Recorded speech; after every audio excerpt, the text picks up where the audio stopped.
Really excited to be presenting the next one again.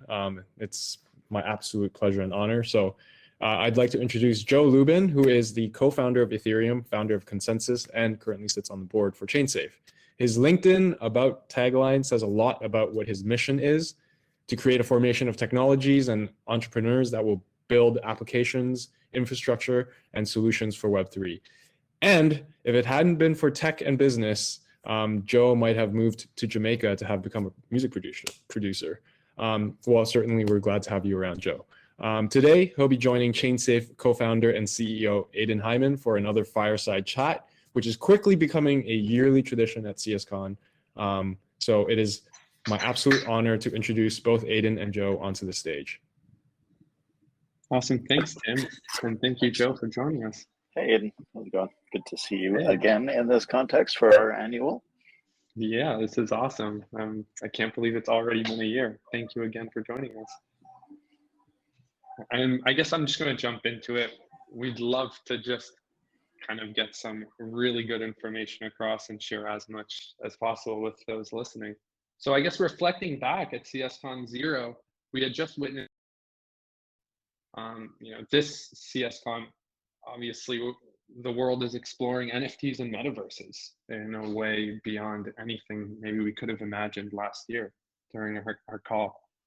I guess what makes you most excited about the current NFT and metaverse spotlight that we're seeing all over the world? It's the paradigm shift is on. It's something that we've been telegraphing. You've been telegraphing for a long time. People have been asking us for years when there will be a killer app on Ethereum, and we don't have to listen to that question anymore, fortunately. A lot of disruptive technologies that are enabled by decentralized protocols, so cryptocurrencies and blockchain and digital assets in different forms, NFTs, gamification, play to earn, etc. They're all crossing the chasm into mainstream adoption. I'm at an event right now called NFT Basel. It used to be called Art Basel, but the NFT degens have absolutely invaded, and the energy here is pretty amazing. So it's about a paradigm shift to a new organizing principle, decentralization, and the paradigm shift is on, decidedly on. It's about moving from an old way of organizing things via centralized top-down command and control to more decentralized governance systems, more decentralized ways of creating value and disseminating value, potentially in real time. It's about moving from a world of atoms, configuring atoms into different products and delivering them just in time to where they're demanded. And it's about manufacturing demand for other configurations of atoms and delivering those. And we're about to embark on a time when robots and automation are able to take care of our base physical needs, and that's going to free all of humanity and maybe all of non-human intelligences to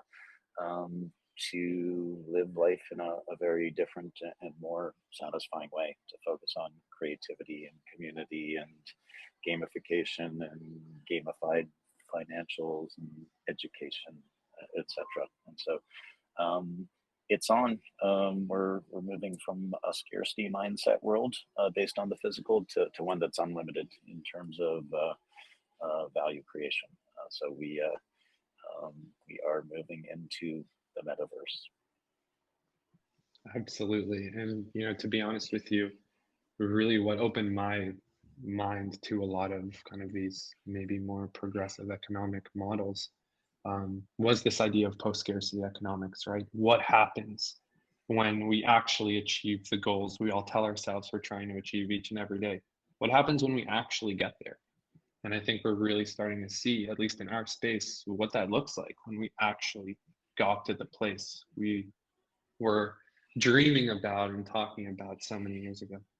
Yeah, it's going to be madness. It's going to be wonderful, creative madness. I think one of the aspects of decentralization that we don't think of so much is that um, the innovation is going to move so fast in so many dimensions and so many different pockets that people like you and I, who are supposedly pretty clued in about what's going on in our ecosystem, aren't going to have a chance of keeping up with all of the development, and that's really great, because that means that people who are in charge of keeping the legacy economy tightly constrained are also going to have difficulty keeping up with the innovation.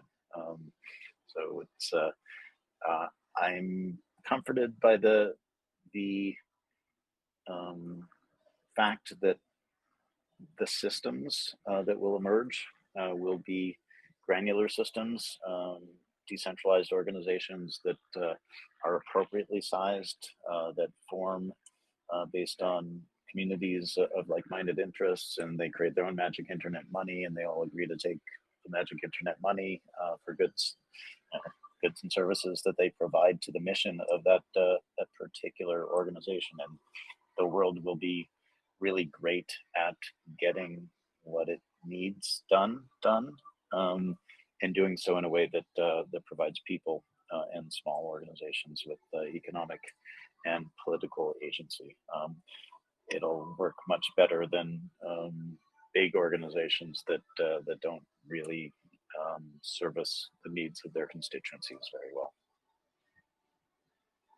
Absolutely. And as you're saying, even in our space right now, we're seeing, NFT specific, experts, and we're seeing, and by experts, I mean just celebrities, right?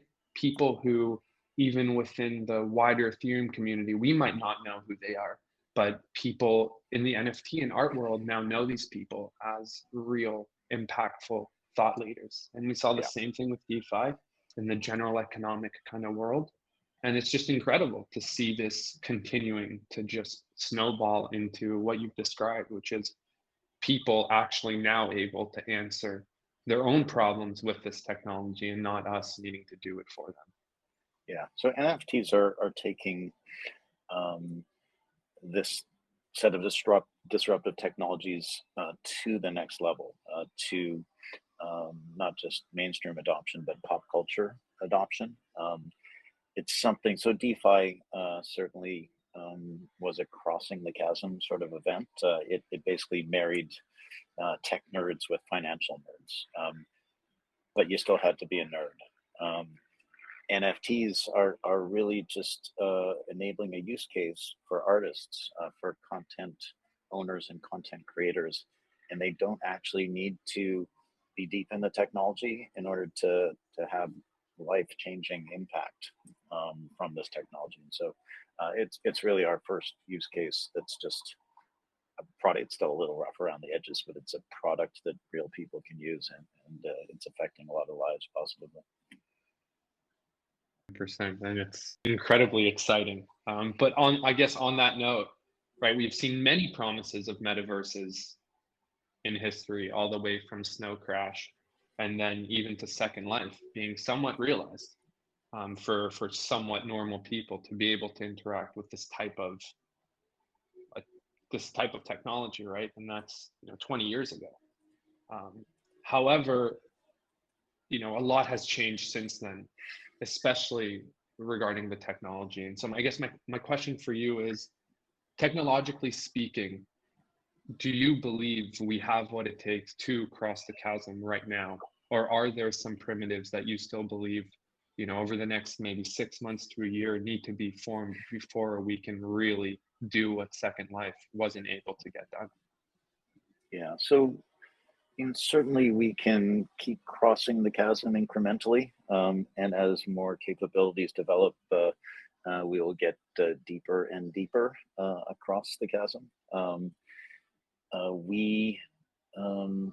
metaverse was initially envisioned, at least on my reading, as a 3D graphical technology, as a technology that married physical movement through through life with some sort of augmentation of your senses or your ability to suck in data and provide data feeds and get paid for those data feeds. So it's really a AR, VR, and a tight merging of sort of information and graphical display. We didn't really think as much about a new trust foundation for the planet. That was a pretty amazing invention.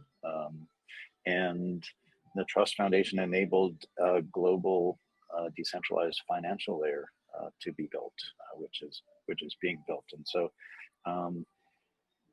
I think we were thinking about the metaverse as this sort of cloud, but undergirding the cloud, you'd have the same old corporate mechanisms effectively, and the same old weakened governance.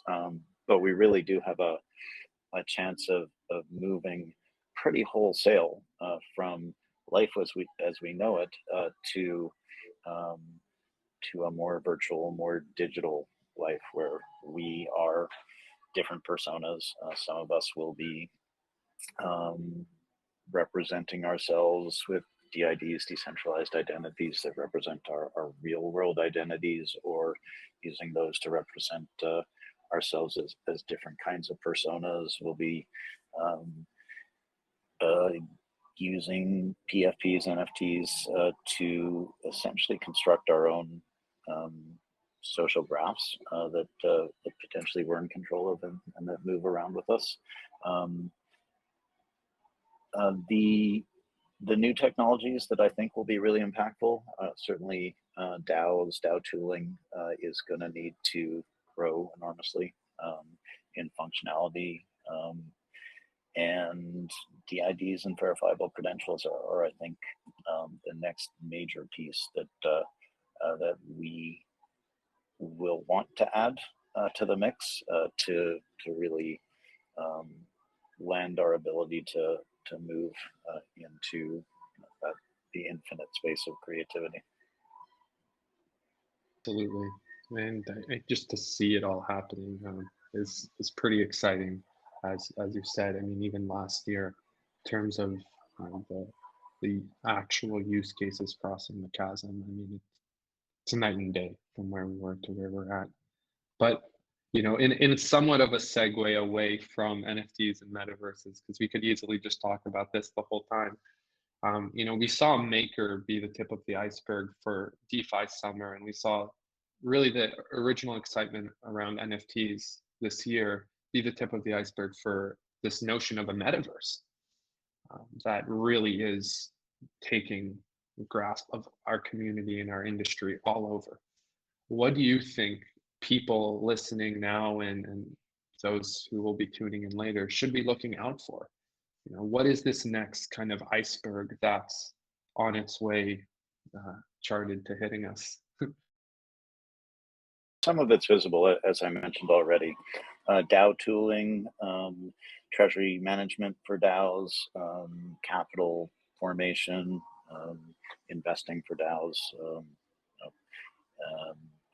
Recently, I've heard multiple times that governance is a shit show in DAOs, and that's true. Governance is really hard because you got a lot of people with different agendas. But we have the ability to create tools and to do governance out in the open and build the tooling out in the open source, etc. And so that's going to be a much better set of layers of governance, I think. And you can actually, I think we'll be able to track motivations a little bit better, like where the money's coming from, where the money's going to, who's doing the voting, etc. So I think it's going to be a healthier system ultimately.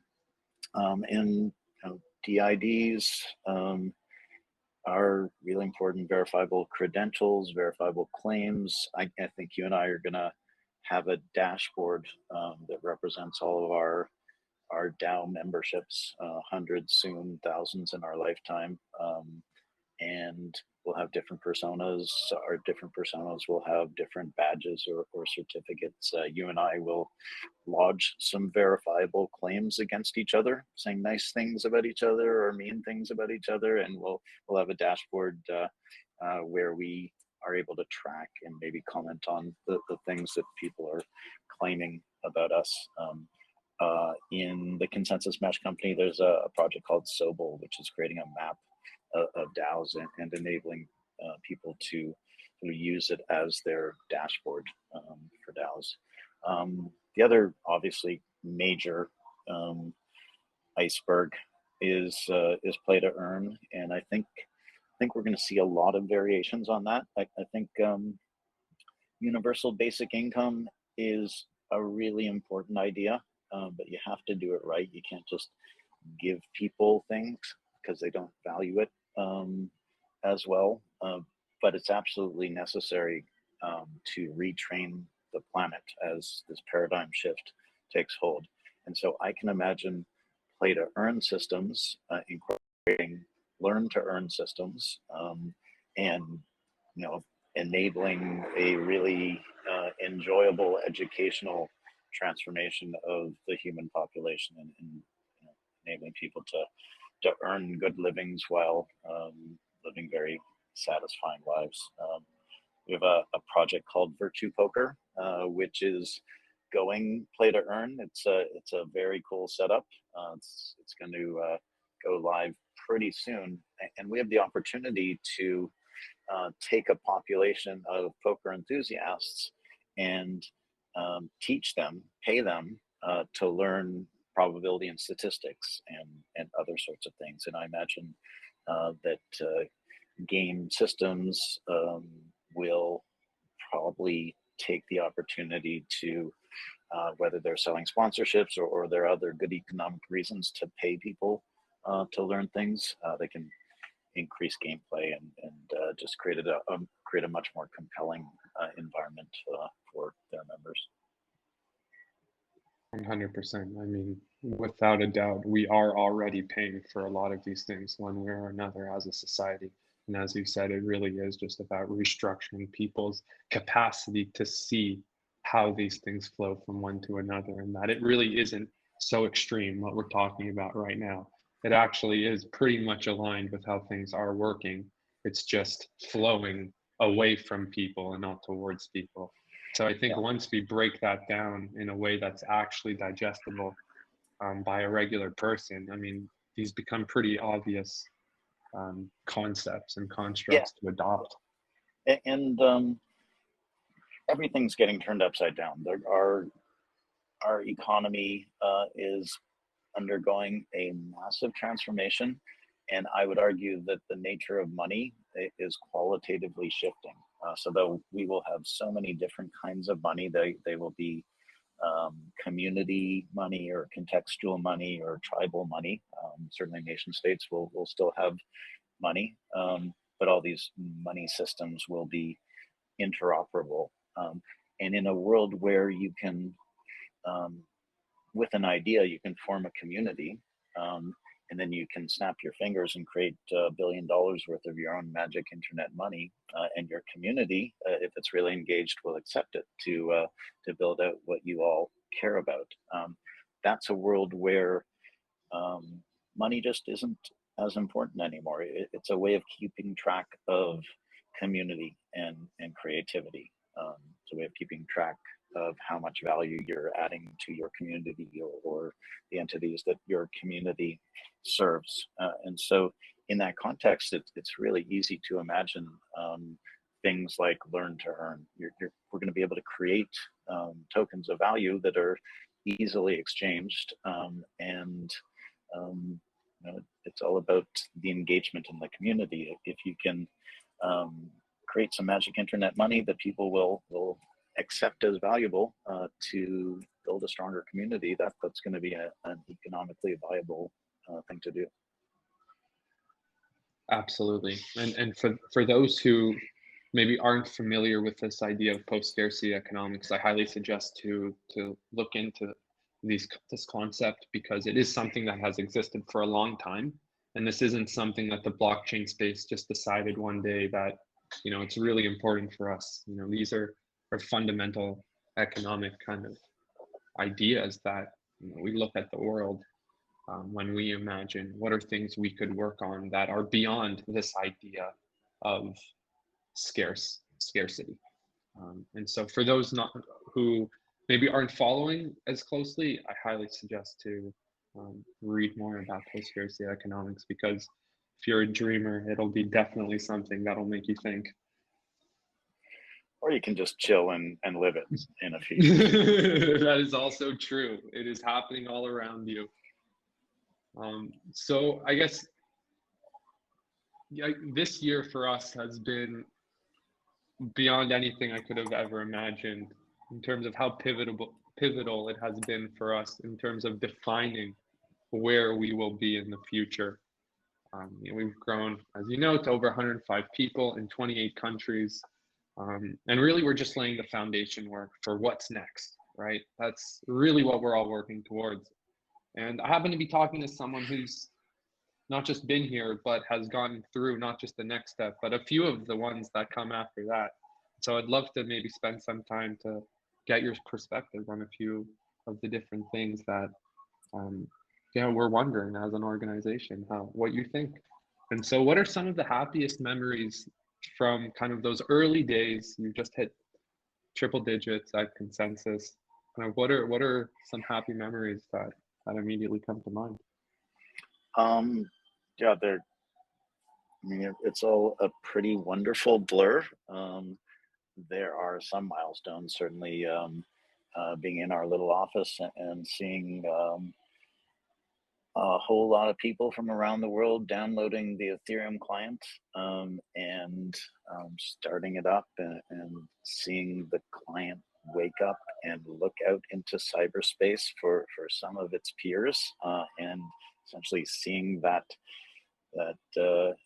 proto-organism organize itself into existence as a baby decentralized protocol with amazing potential. That was an amazing moment. And so we were in Brooklyn with a few people and it was the most intense storm, incredible lightning, incredible thunder. It's like the sky was breaking as the network came to life. So that was a cool moment.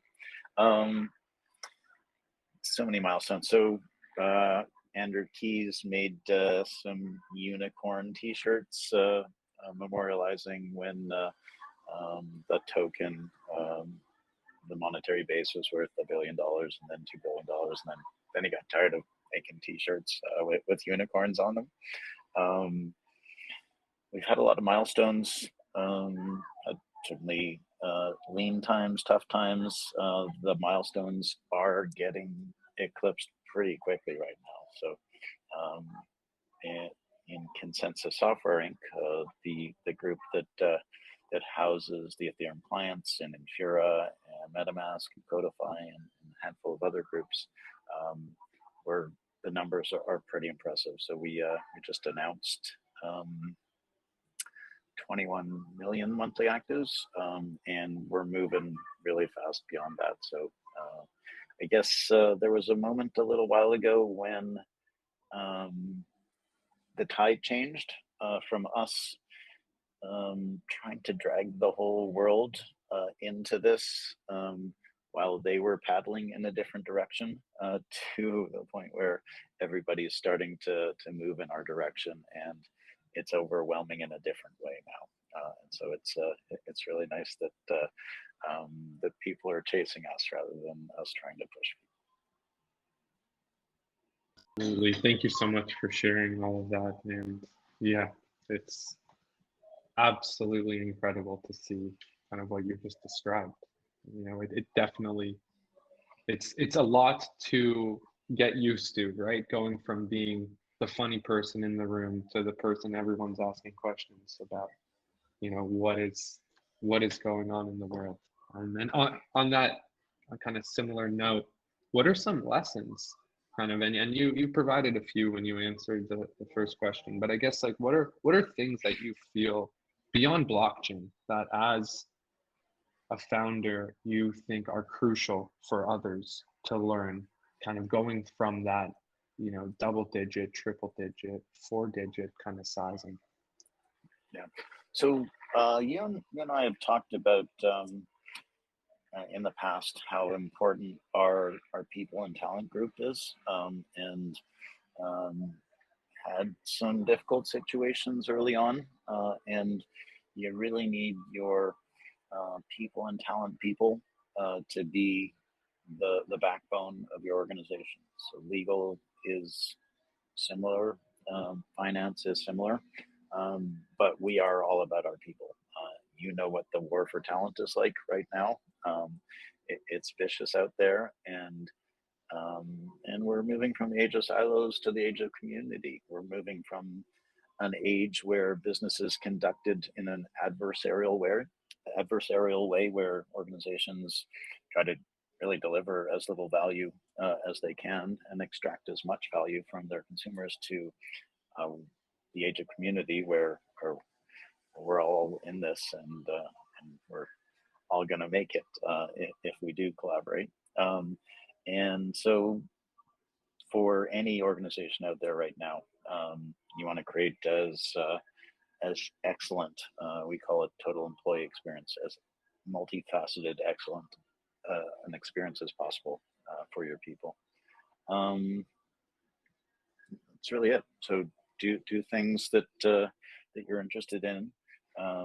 Do your best to attract and keep the best people, and certainly find product market fit for what you're doing, gain traction for what you're doing, but you have to think about everything in the context of decentralization. If you're providing something that can be decentralized further, if there are spreads that that people can sneak into, if people can protocolize something that you control, then you're gonna be disintermediated or beaten out. So really think about what your path is towards decentralizing what you're doing. We're very Amazing. actively doing that across ConsenSys right now. Yeah, I think that that's such a crucial point to make for those who maybe are looking from the outside and really don't appreciate how much costs diminish once you decentralize something. And for an end user at the end of the day, it's just going to be a better experience by having that actual power to make those decisions for themselves without vendor lock. And so I think a lot of people, they see these huge sums of money, but don't realize that the ability for you to kind of parasitically find yourself in between these two cogs and just to extract as much value as possible and not give anything in return.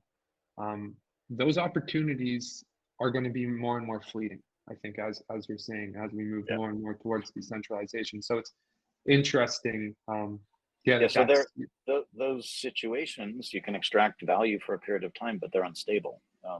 If somebody can do something better than you, it's going to happen. A stable configuration is where it's community-based, it's as decentralized as it can be across lots of different dimensions of decentralization, and margins, if there are any, are as razor thin as they can be. You can't beat that sort of system if everybody's winning. Totally. And I guess I'd love to just hear from you. So the merge is here. Everything is gonna go exactly as we imagined. How do you explain the merge to someone from outside of the community at a Christmas party? That's one of the hardest things I think anyone here who's a part of the industry will ever be tasked with doing, is how do you explain the technological developments that have taken so many years for us to accomplish to someone who really has no idea? And does it even matter to maybe explain it to them? Yeah, so Ethereum has been an evolution, a technological evolution. It's working very well right now. People complain about high fees, but the fees are reasonable, and we've got cheaper systems with less security, sopping up some of the the excess demand, and that's a great thing.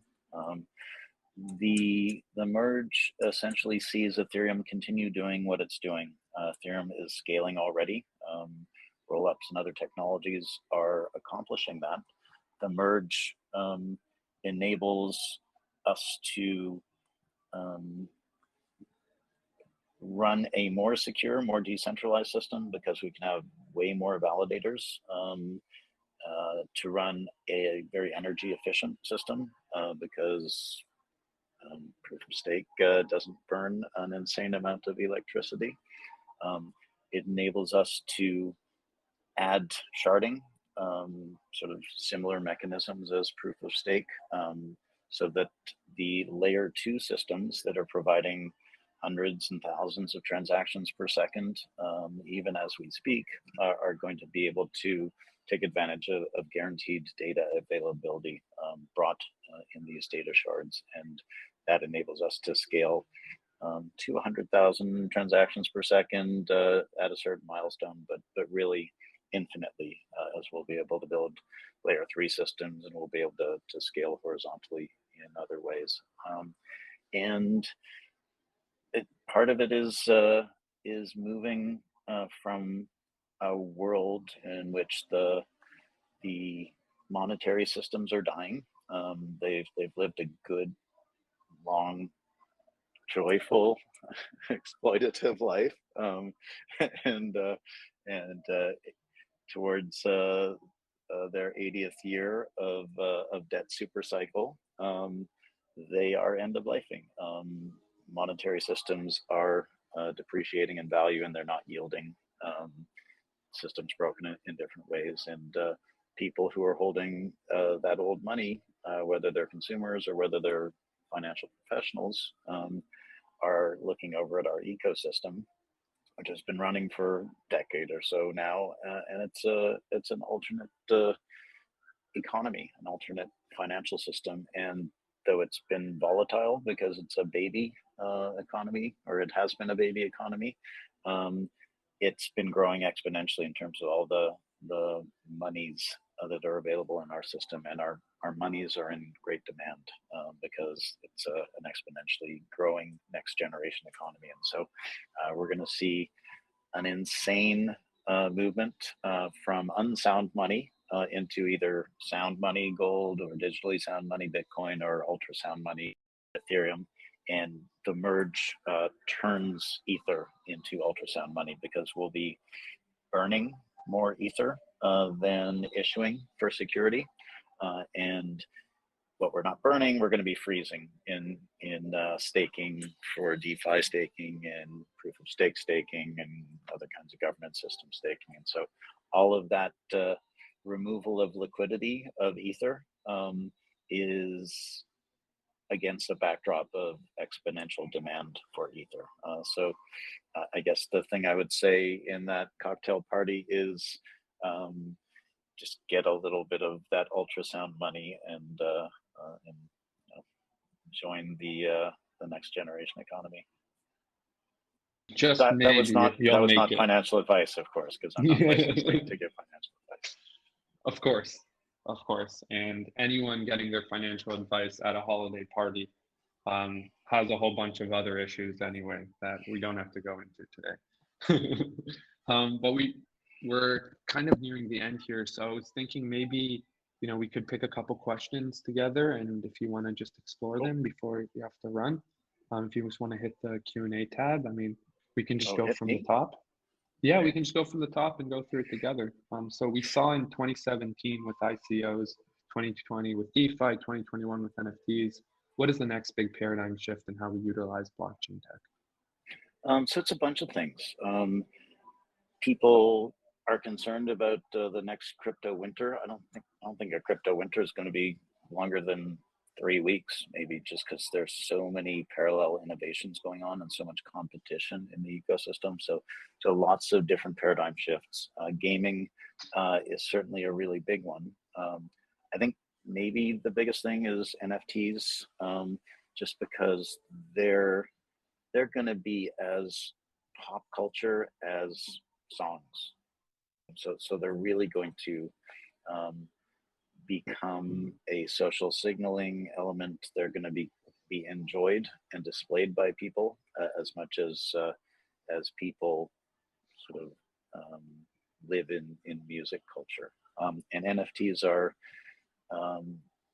they're just a profound innovation in software.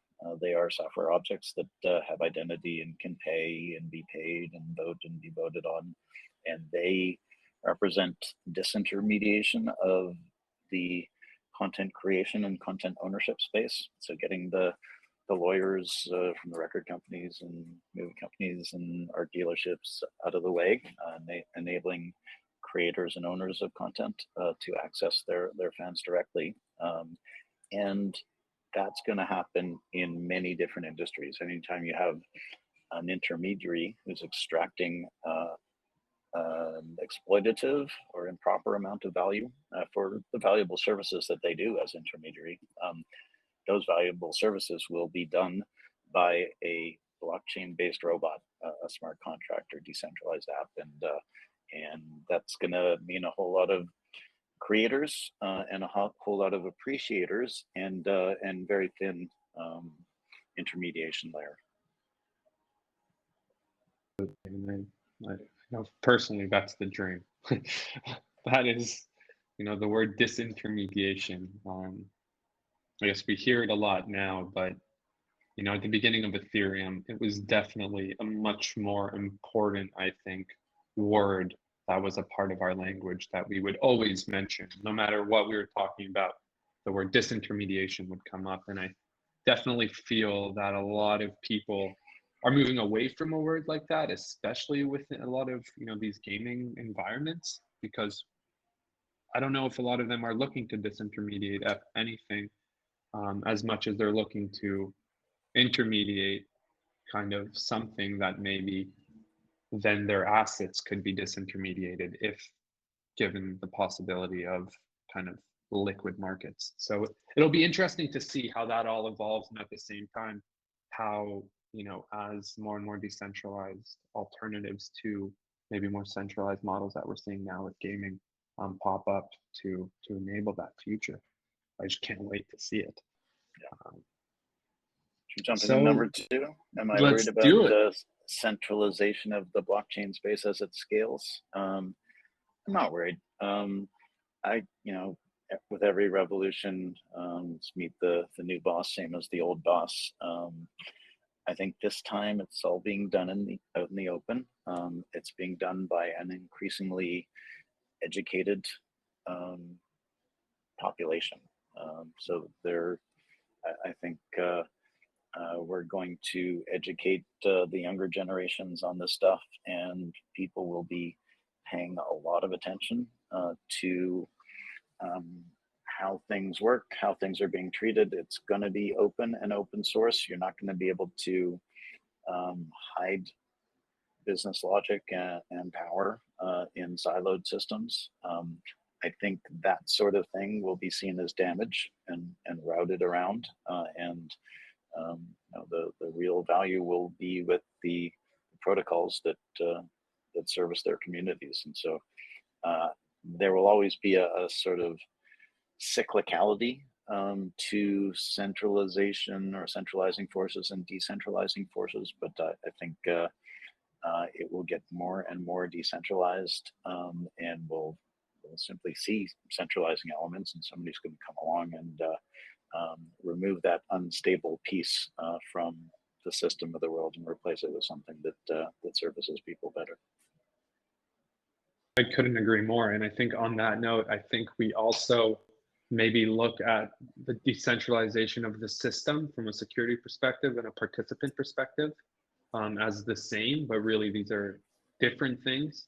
And on the participant side of things, what matters most is the ability for new people to join, right? It's not like we're saying, hey, we actually don't need leaders because that's centralized.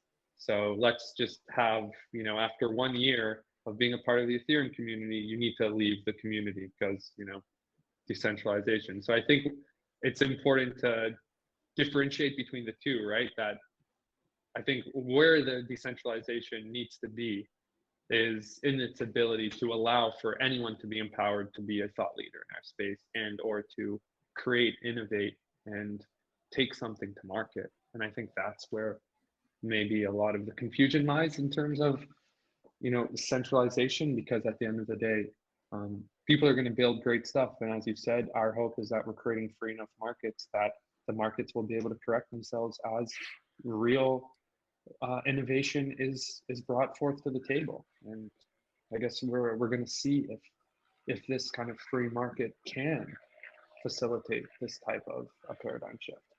But I definitely have good feelings about this from what we've seen up until now. So the next question, what do you say to people who hear about magic internet money and immediately have resistance or thoughts of Ponzi schemes? So, you know, you could give the conventional answer, no, it's not a Ponzi scheme. The people value these tokens in different ways for different reasons. You could go in the direction of saying, hey, nation states have been creating their own magic government money for a long time, and creating bigger and bigger debts that requires bigger and bigger issuance, and all that is going to end at some point in the not too distant future. You can also think about whether it's possible to run a Ponzi scheme in a world of infinite value creation.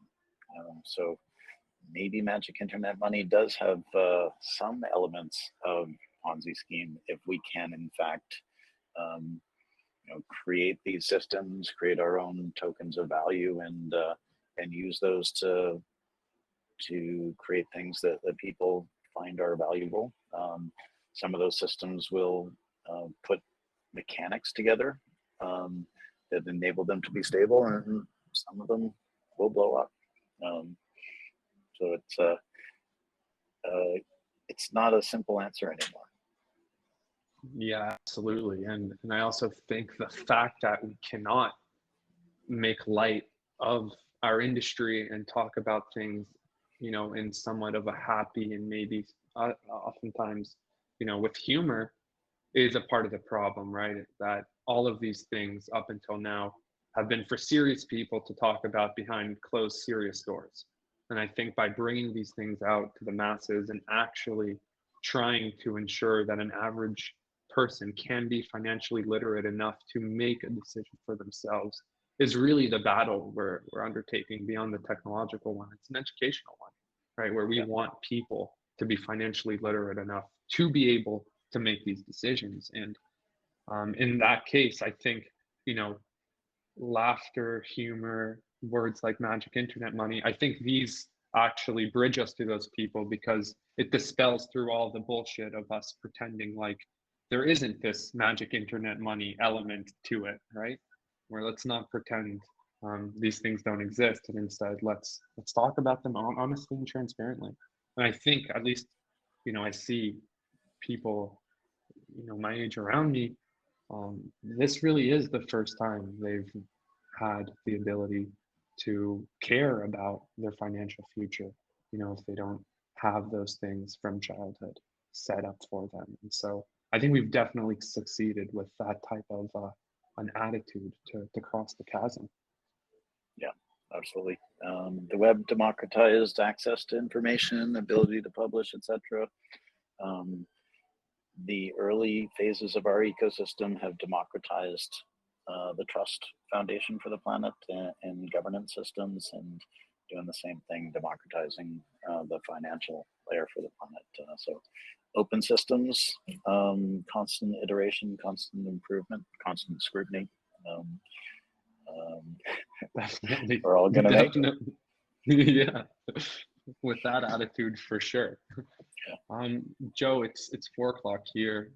We've definitely gone a little bit over time, so I just want to thank you so much for joining us, and just for always being such an incredible just person, not just for ChainSafe, but for Ethereum as a whole. I mean, as you've said, for so many years, you really were paddling against the current, and here we are. The tides have turned, and damn, we're definitely going to make it. So thank you so much, and I hope you enjoy NFT Basel. Thank you. Thanks, Aidan. Great to see you. Talk soon, hopefully. And thank you, everyone. Have a great day.